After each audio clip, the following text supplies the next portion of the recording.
is the Big O Show. This is the Big O Show. The man, the myth, the legend that is Joe Schad, baby. Follow him on Twitter at ShadJoe and catch his work, of course, at the Palm Beach Post. Look at him smiling and everything. So you're feeling good about the Fins today, huh? Is that what that smile is about?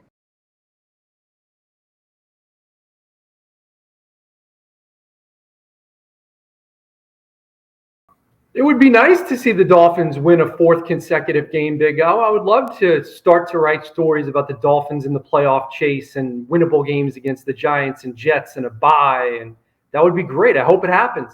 It would be nice. It would be nice. But this one's going to be challenging, isn't it, Joe? And how much of the game plan from Baltimore runs over on this because you're facing the same kind of quarterback, different kind of runner. One's more of a power runner, one's more of a lightning quick one runner, but still the athlete playing quarterback and the running game. And obviously with Christian McCaffrey, how do you see the game plan against the Ravens translating over today against Carolina? Yeah, I remember in that Baltimore game, the Dolphins did not turn their backs to Lamar Jackson, which was helpful. They always seem to have somebody like a Jalen Phillips or a Jerome Baker ready to use their speed to try to shadow Lamar's runs. Certainly, you think you'd see something like that today. Brandon Jones, unfortunately, has been injured this week, and he's questionable entering today. The Dolphins are fortunate to have lots of depth at the safety position, but safeties and linebackers are so important relative to limiting Cam Newton's running game, and he has absolutely crushed the Dolphins on the ground in years past. And of course, he has Christian McCaffrey playing with him as well today. So, Jerome Baker, Jalen Phillips, Eric Rowe, Javon Holland, they need to be really good today. Yeah, no, I'm with you there. They've got to be exceptional today, and I'm thinking that today's a day where you have corners that have to be impeccable too, because if you're going to send the house, if you're going to constantly pressure this guy, then those guys are going to be left out on an island. Is that what you expect against DJ and Roddy? Yeah, and Xavier Howard has come on after a few bad moments earlier in the season. I've been disappointed in general by Byron Jones's performance. He's the highest paid corner in the NFL, and he has not played like it. He needs to be better. He needs to make more game-changing plays. He needs to give up, less big passes, fewer big passes. And so, let's keep an eye on Byron Jones today. I mean, this is a day in which Byron Jones lives up to his contract status. Yeah, no, both. I mean, X has allowed 6 touchdowns this year too. So you're talking about 2 guys, and one of them obviously is a Miami guy, so he's going to be pumped up about playing here, Anderson, and DJ is an incredibly talented player. So both guys have, that's been kind of the rough part about watching this secondary, that the 2 shutdown corners haven't really been shut down. Cam's not a great thrower of the football, especially at this point of his career. I would not count on Cam to beat the Dolphins through the air. If Cam destroys the Dolphins today, it'll be, in my opinion, on the ground. And I believe that Josh Boyer and Brian Flores will have a good plan. I think this will be a relatively low-scoring game. I'm a little worried about how many points the Dolphins can score, but I don't think the Panthers are going to put up big numbers. Yeah, no, and you know what? I'm with you there, because when you're talking about Cam not being a good passer, one of the things I was talking about before you came on is that the corners need to play tight as possible, force Cam to try to be perfect, which he can't be, and that will then hopefully put you in a position to pick up a turnover in this one. I think Javon Holland is one of those guys that really could be a difference maker. He already has been, but I mean, he could be a real difference maker here in this one if he can, maybe steal one. Yeah, and Javon has been limited in practice at times this week, so that's certainly a little bit of a concern, but has made a huge impact as a rookie. Wrote a story about Javon recently in which I spoke to his dad, 2 of his college coaches, one at Oregon, one now at Cal, a bunch of players. It was really interesting to get some insight on how Javon Holland has been groomed his entire life for this moment. And it's no surprise to the people who know him best that he is quickly making an impact on the Dolphins. All right, I'll give you 4 words, and you tell me how the Dolphins resolve this. Hassan Reddick and Brian Burns. How in the hell do you resolve this one? Because we're talking right now 17 and a half sacks between those two guys, 2 werewolves that are going to be going after Tua. Tua's felt a lot of pressure. How do you slow this down, Joe? You got to help Jesse Davis and Liam Eichenberg. Davis, who we like very much as a person and a leader, has had a tough season against elite speed edge rushers. I'm worried about that.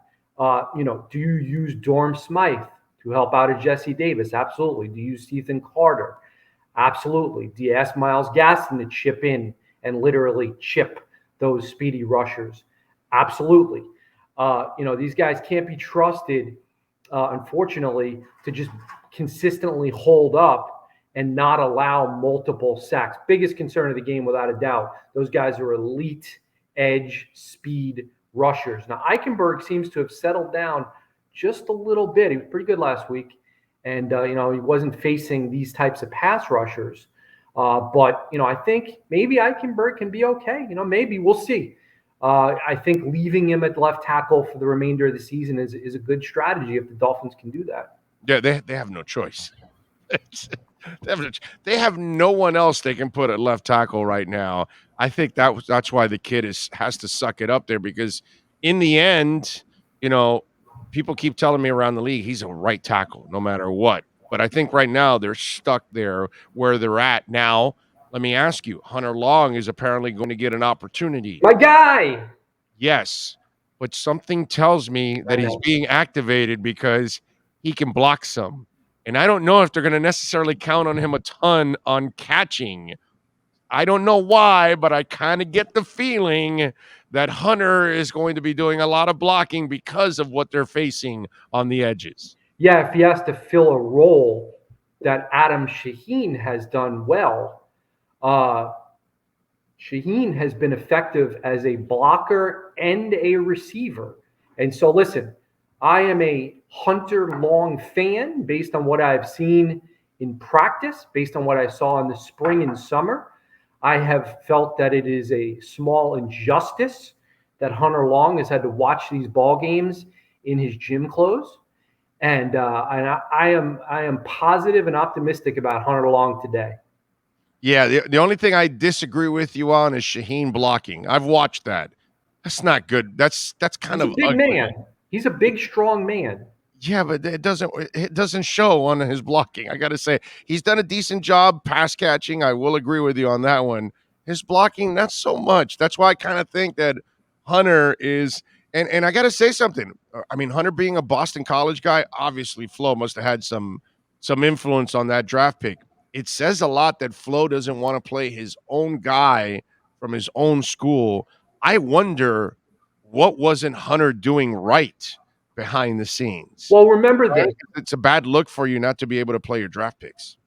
Well, it's a positive sign relative to the Dolphins' depth and talent in the tight end room. They actually have very good tight ends.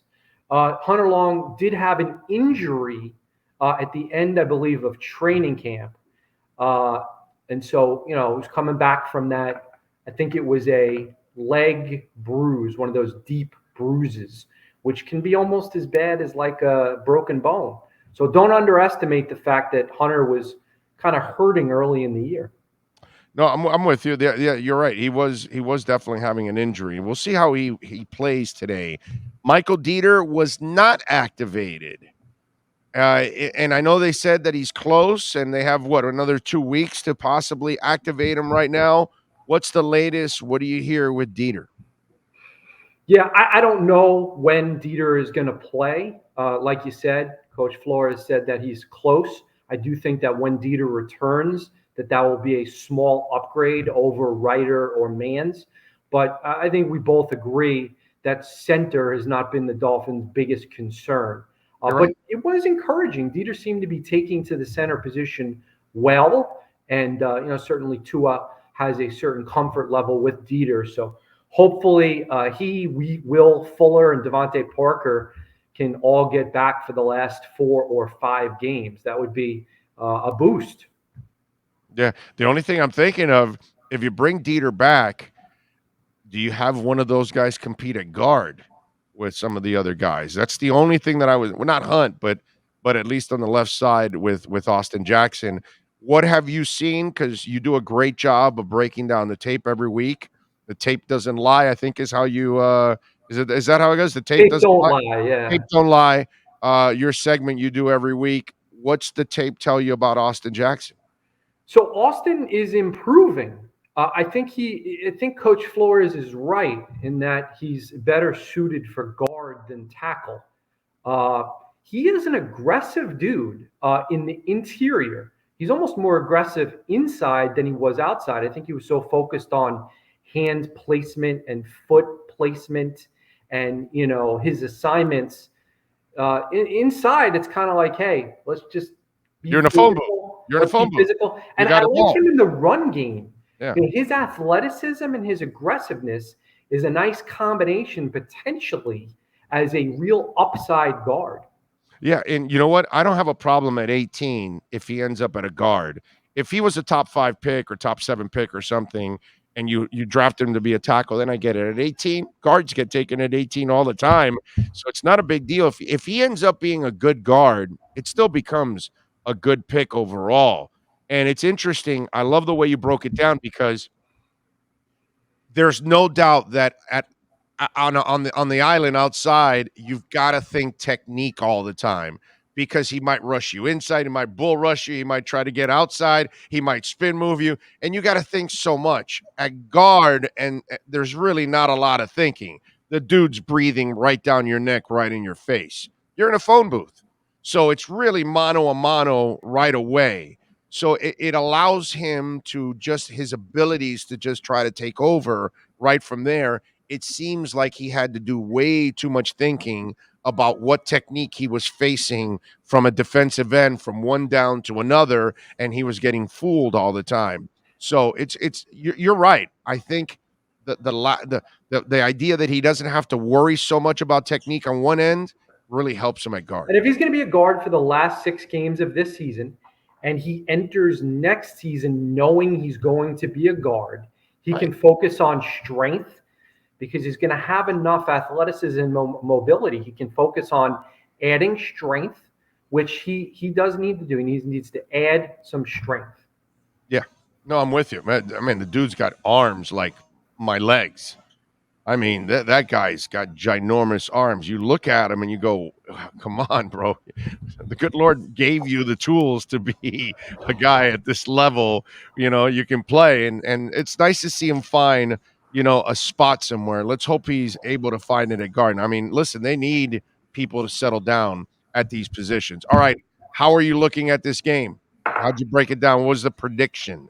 So I picked the Panthers to win by 6. Now, earlier in the week, just a couple of days ago, the Dolphins were 2.5-point underdogs. A lot of money has rushed in on Miami. So the sharp money, the smart money is on Miami, which has me concerned relative to my pick.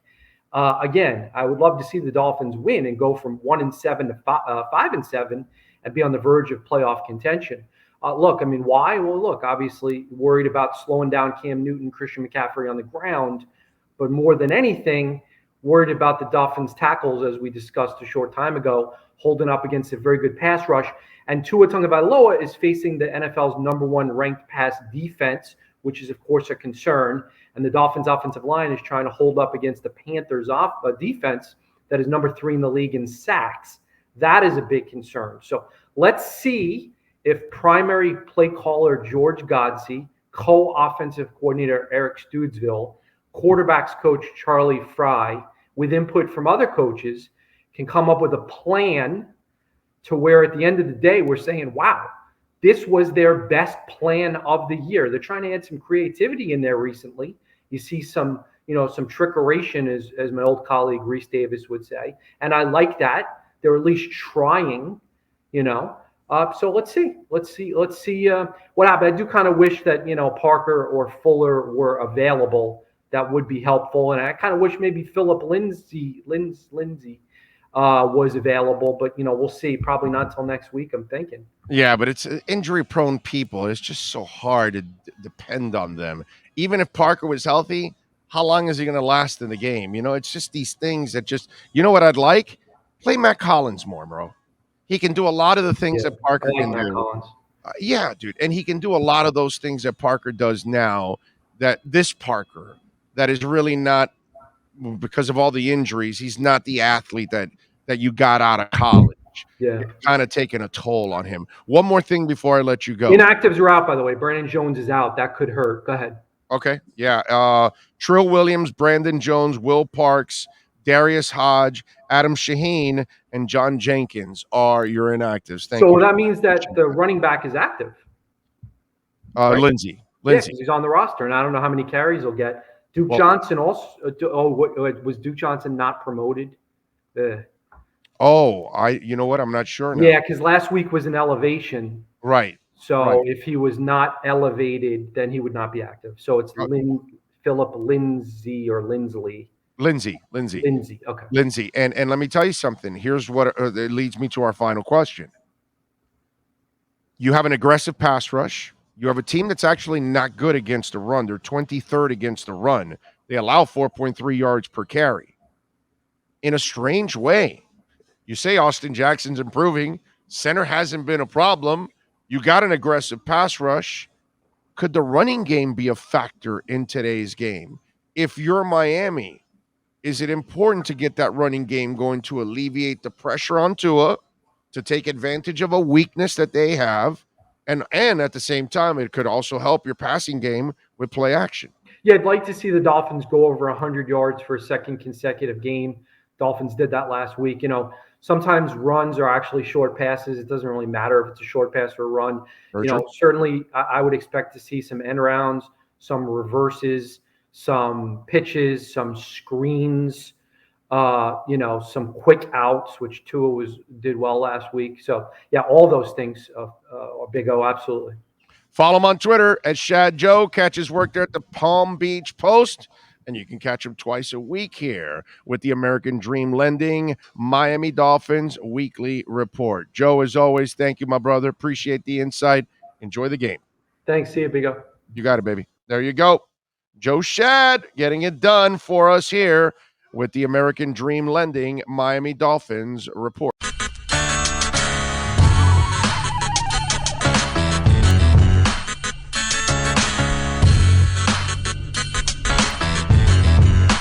This is the Big O Show.